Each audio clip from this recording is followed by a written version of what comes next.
आज हम लोग देखेंगे वायरस से होने वाले रोग, यानी वायरस से होने वाले रोग को देखेंगे। इससे पहले हमने बता दिया है कि प्रोटोजोआ से यानी परजीवी से होने वाले रोग के बारे में बात किए थे हम लोग। तो आइए देखते हैं कि वायरस, पहले देखेंगे कि वायरस क्या है। परीक्षा में पूछ दिया जाता है कि वायरस क्या है। तो वायरस एक सजीव और निर्जीव के बीच का कड़ी होता है। मनुष्य में जब अंदर रहता है यानी सजीव मनुष्य में रहता है तो सजीव का गुण रहता है, और बाहर आ जाता है तो ये निर्जीव का गुण पाया जाता है इसमें। तो वायरस को सजीव एवं निर्जीव के बीच का कड़ी कहा जाता है। तो देखेंगे कि आज विषाणु से यानी वायरस से होने वाले विभिन्न रोग और इससे प्रभावित अंग देखेंगे और विषाणु का नाम देखेंगे। तो आइए देखते हैं। पहले दिया है एड्स। एड्स का मतलब पहले एक क्वेश्चन और पूछ देता है कि एड्स दिवस कब मनाया जाता है। एड्स दिवस कब मनाया जाता है? 1 दिसंबर को एड्स दिवस मनाया जाता है। 1 दिसंबर को एड्स दिवस मनाया जाता है। तो पहले देखेंगे कि एड्स, कभी कभी एड्स का हम लोगों का फुल फॉर्म में पूछ देता है, तो इसको भी जानना हम लोगों के लिए जरूरी होगा। तो आइए देखते हैं कि एड्स, AIDS, अब पूछ देगा कि एड्स का फुल फॉर्म क्या होगा। तो इसको देखते हैं। इसका फुल फॉर्म होता है एक्वायर्ड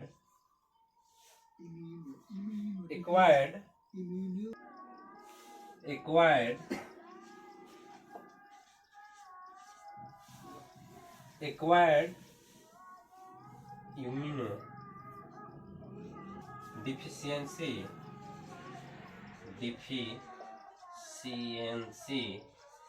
सिंड्रोम। तो इसको भी हम लोग याद रखेंगे। एड्स का फुल फॉर्म तो हुआ एक्वायर्ड इम्यूनो डिफिशियंसी सिंड्रोम। तो इसको भी याद रखेंगे कि एड्स का फुल फॉर्म पूछ देगा तो एक्वायर्ड इम्यूनो डिफिशियंसी सिंड्रोम। तो इसको भी याद रखेंगे हम लोग। आइए देखते हैं कि एड्स का फुल फॉर्म हो गया। तो अब कहेगा कि प्रभावित अंग बताइएगा इसका। तो प्रभावित अंग में हम लोग देखेंगे और इसके बारे में चर्चा करेंगे। प्रतिरक्षा प्रणाली क्या होती है इसके बारे में हम लोग जानेंगे। उसके बाद हम लोग बात करेंगे कि ये किस विषाणु के कारण होता है। तो प्रतिरक्षा प्रणाली यानी WBC, जिसको लिम्फोसाइट कहते हैं, यानी जब हम लोग को एड्स हो जाता है तो इसको प्रतिरक्षा प्रणाली यानी WBC, जानते हैं कि WBC हमारे शरीर में प्रतिरक्षा प्रणाली। तो देखते हैं कि प्रतिरक्षा प्रणाली यानी WBC को हम लोग को, ये तो व्हाइट ब्लड कार्पोस्केल्स हुआ, लेकिन हमारे शरीर में WBC होता है प्रतिरक्षा प्रणाली की भांति कार्य करता है, यानी कि कोई भी जीवाणु विषाणु को भक्षण करने का काम करता है, इसीलिए प्रतिरक्षा प्रणाली WBC। और WBC ऑप्शन नहीं रहेगा तो लिम्फोसाइट बोलते हैं WBC को, ये याद रखिएगा। WBC को लिम्फोसाइट बोलते हैं। लिम्फोसाइट, WBC को क्या कहते हैं? लिम्फोसाइट कहते हैं। यानी जब हम लोग को एड्स हो जाता है तो हमारे शरीर की प्रतिरक्षा प्रणाली होती है यानी WBC को, यानी जिसको लिम्फोसाइट बोलते हैं, उसकी एक टी कोशिका होती है यानी टी सेल, यानी WBC के टी कोशिका दे देगा या दे देगा लिम्फोसाइट के टी कोशिका को, जो एड्स होता है, एड्स बीमारी में उसको नष्ट कर देती है। कौन? T cell. WBC का टी सेल यानी लिम्फोसाइट का टी कोशिका जो होती है उसको नष्ट कर देती है। और आइए देखेंगे इसका विषाणु का क्या नाम है। तो इसका विषाणु का नाम दे रखा है HIV।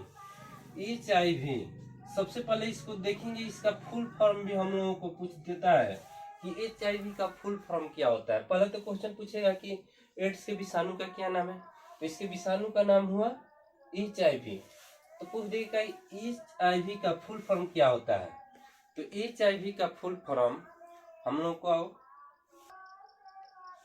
तो HIV का फुल फॉर्म होता है ह्यूमन इम्यूनो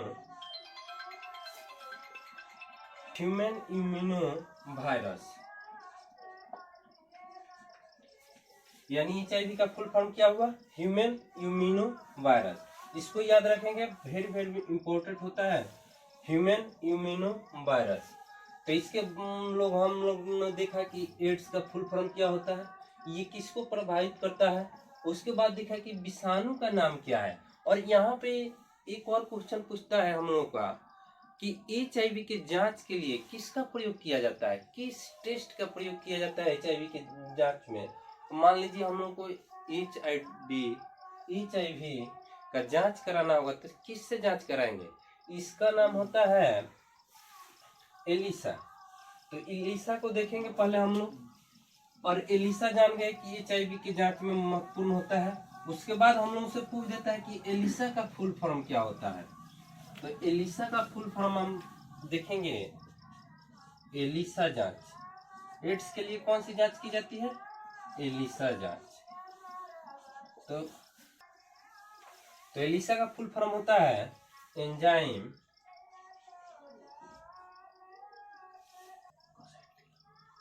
लिंक्ड, लिंक्ड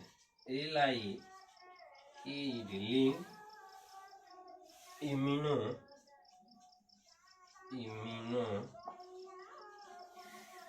तो आई का हो गया इम्यूनो, इसका होता है ये सॉल्वेंट।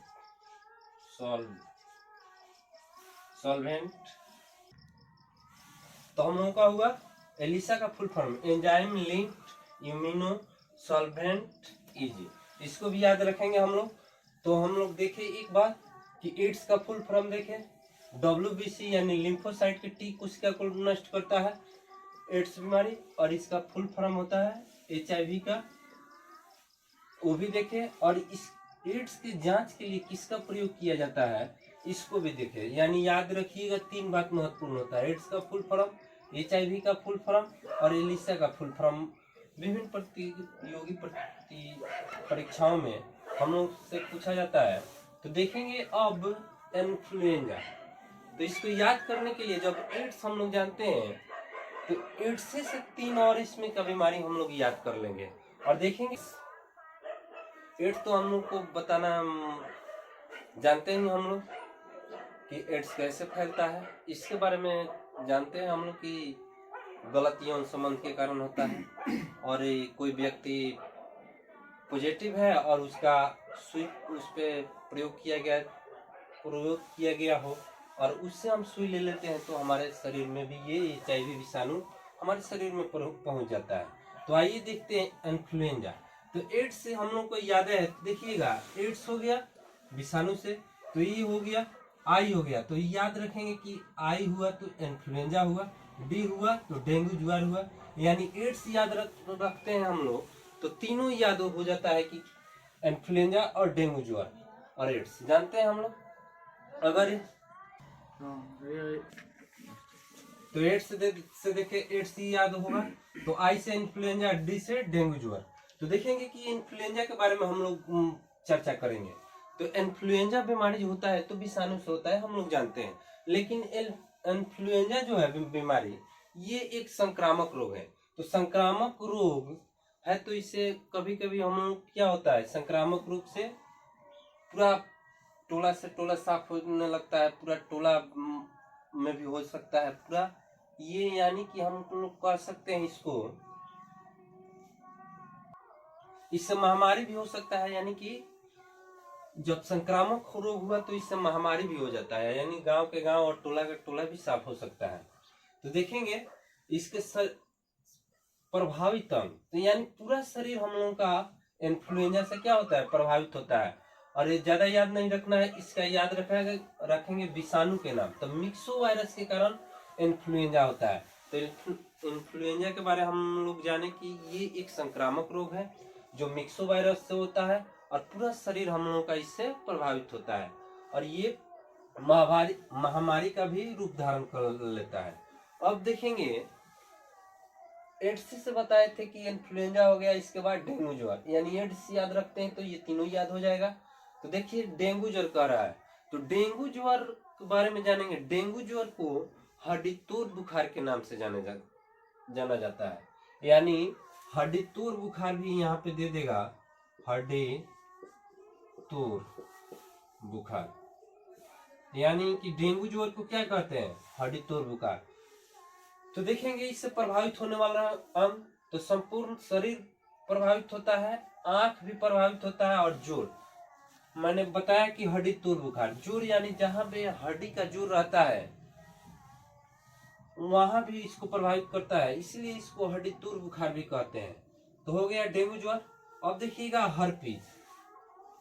हर्पीज एक त्वचा का रोग है हम लोगों का। हर्पीज हो जाने से हम लोगों को त्वचा प्रभावित होता है, और इसके विषाणु का क्या नाम है, हर्पीस है। अगला देखेंगे हेपेटाइटिस। यानी कि हेपेटाइटिस शरीर के हम लोगों को हेपेटाइटिस इसको बोलेंगे या पीलिया बोलेंगे, ठीक है। तो हेपेटाइटिस या पीलिया, पीलिया जानते हैं कि हमारे शरीर में दिया है कि किसको प्रभावित करेगा, तो यकृत को प्रभावित करता है। यानी शरीर में बिलीरुबिन की मात्रा अधिक हो जाने से हमारे शरीर में पीलिया रोग हो जाती है, जिसे क्या कहते हैं, एक और नाम भी होता है इसका, ज्वेंडिस। आम बोलचाल के भाषा में इसको हम लोग क्या कहते हैं, ज्वेंडिस कहते हैं। अगर वीडियो अच्छा लगे तो चैनल को सब्सक्राइब करिएगा, और अगला वीडियो भी देखने के लिए बेल आइकन को प्रेस करिएगा, क्योंकि अगला वीडियो जब आएगा आपको चढ़ जाएगा। तो आइए देखते हैं हेपेटाइटिस या पीलिया, और इसको क्या बोलते हैं, ज्वेंडिस भी बोलते हैं, ज्वेंडिस बोलते हैं। तो ज्वेंडिस जब होता है तो हमारे शरीर में बिलीरुबिन की मात्रा जो बढ़ जाती है, यानी यकृत में बिलीरुबिन की मात्रा बढ़ जाएगी, तो क्या होगा, पीलिया, जिसको क्या बोलते हैं, जॉन्डिस। तो ये किसको प्रभावित करेगा, यकृत। यकृत को और क्या बोलते हैं, लीवर या जिगर। यकृत को क्या बोलते हैं, ये भी याद रखिएगा। यकृत न देकर क्या दे देगा, लीवर देगा या जिगर देगा। यानी यकृत को हम लोग क्या बोलते हैं, लीवर या जिगर। इसके विषाणु का नाम कोई नहीं है। अब देखिएगा पोलियो। पोलियो के बारे में संक्षेप में हम लोग चर्चा करेंगे कि इससे हम लोग को अच्छा से पकड़ मजबूत हो जाए। सबसे पहले पूछेगा कि पोलियो किससे होता है, तो जानते हैं पोलियो वायरस से होता है। पोलियो जब हो जाता है, ये बच्चों का आमतौर पर बच्चों का रोग होता है पोलियो, ठीक है। तो ये गला, रीढ़, नाड़ी संस्थान यानी शरीर के संपूर्ण बॉडी को ये प्रभावित करता है पोलियो, ये बच्चों में होता है। अब देखेंगे पोलियो के टीका, हम लोग बचपन में से सुनते आ रहे हैं कि पोलियो का टीका। तो सबसे पहले पूछता है कि पोलियो के टीका की शुरुआत कब हुई थी, इसको याद रखेंगे। यानी पोलियो की टीका की शुरुआत 1995 में हुआ था, पोलियो के टीका का शुरुआत।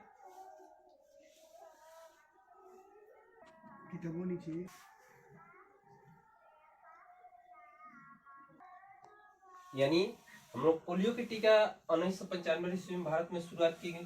तो देखेंगे पोलियो के टीका का विकास किसने किया था। तो पोलियो के टीका का विकास 2 आदमी ने किया था। एक 1952 ईस्वी में जॉन साल्क ने किया, और दूसरा 1962 ईस्वी में पाला हुआ। 1952 ईस्वी में जॉन साल्क, 1962 ईस्वी में अल्बर्ट साबिन,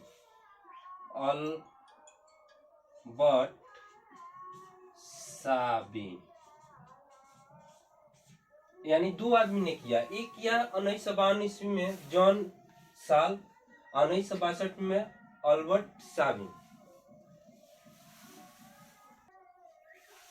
तो इसका विकास 1952 ईस्वी में जॉनी साल्क और 1962 में अल्बर्ट साबिन। यानी कि पोलियो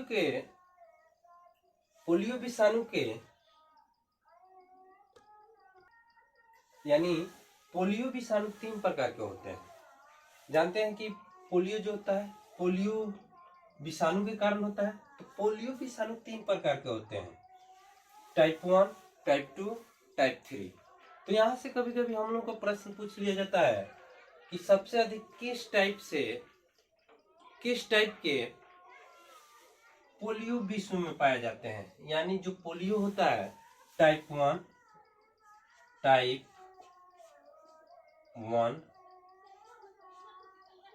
2, टाइप 3। तो यहां से कभी कभी पूछ लेता है कि किस टाइप के रोगी विश्व में सबसे अधिक पाए जाते हैं।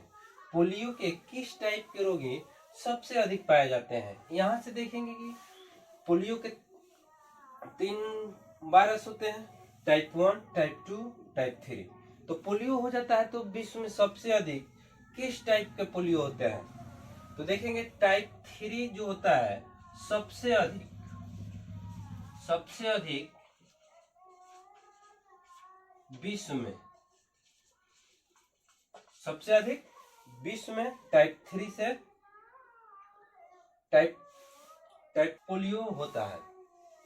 और सबसे कम टाइप 2 से, सबसे कम टाइप। तो आपसे पूछ देगा कि पोलियो के किस वायरस सबसे कम पाया जाता है। तो टाइप 2 सबसे अधिक विश्व में, सबसे अधिक 3। तो ये दो बात याद रखेंगे, सबसे कम टाइप 2 से और सबसे अधिक टाइप 3 पोलियो विषाणु होते हैं विश्व में।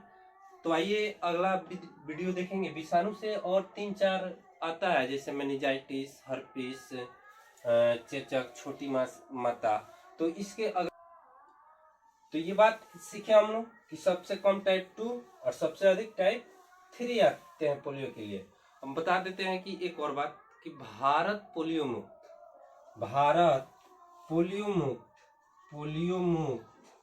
2014 में हुआ।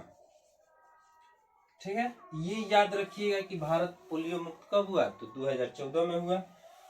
और एक बात और देखेंगे हम लोग कि जो और 3-4 विषाणु से होने वाले वेरी इंपॉर्टेंट होता है, जैसे मेनिंजाइटिस, हर्पिस, छोटी माता, गलसुआ। इसके बारे में अगले वीडियो में चर्चा करेंगे। अगर मेरा वीडियो अच्छा लगे आपको तो कमेंट करिएगा